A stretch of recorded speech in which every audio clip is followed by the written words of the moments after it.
15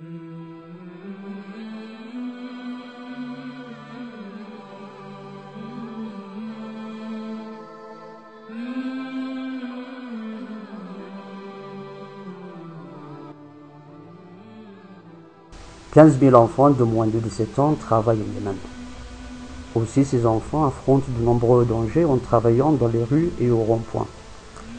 Leurs familles n'ont d'autre choix que de les inciter au travail afin de subvenir aux besoins alimentaires et vestimentaires.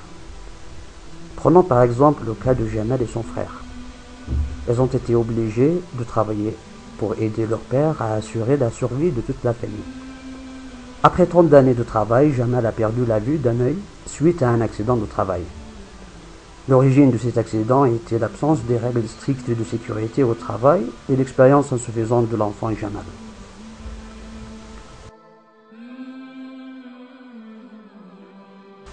Je voudrais aller à l'école et je ne veux plus de ce travail. Ceci est le souhait de tous les enfants yéménites. Pour Adel, 12 ans, il trouve qu'il n'est pas apprécié de son père et pense être une source d'ennui à la famille. Adel est un vendeur de boissons fraîches au marché de quartier. Il doit travailler de longues heures sous la chaleur insupportable pour aider sa famille. Mon père veut que je travaille, elle me punit et elle me demande de lui apporter de l'argent. Où sont alors mes droits en tant qu'enfant?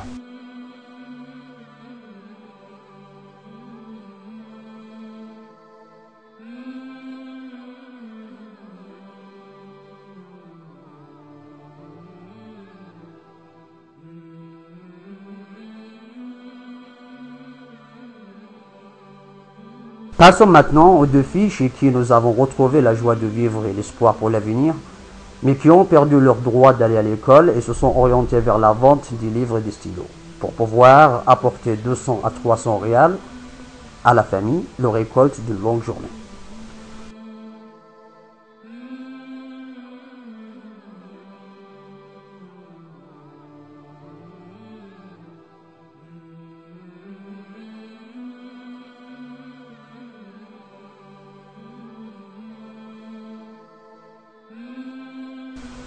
Beaucoup d'autres enfants yéménites ont des situations aussi douloureuses que celles montrées dans le reportage.